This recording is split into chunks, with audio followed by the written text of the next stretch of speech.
ঝড়ের কবলে পড়ে। প্রচন্ড ঝড় ও বাতাসে বিমানের উইন্ডশিল্ডের গ্লাস ভেঙে বিমানের পাইলট বাহিরে চলে আসে।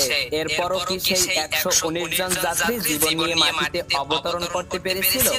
কি ঘটেছিল সেই পাইলটের সঙ্গে জানতে হলে অবশ্যই ভিডিওটি না টেনে শেষ পর্যন্ত দেখুন। তবে চলুন দেরি না করে দেখে আসি সেদিন কি ঘটেছিল।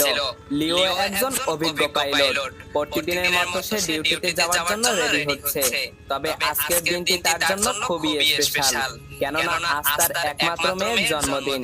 তাই সে ডিউটিতে যাওয়ার আগে তার মেয়েকে বলে ফিরে এসে একসঙ্গে তারা কেক কেটে জন্মদিন পালন করবে। এ কথা বলে সে এয়ারপোর্টের উদ্দেশ্যে চলে যায়।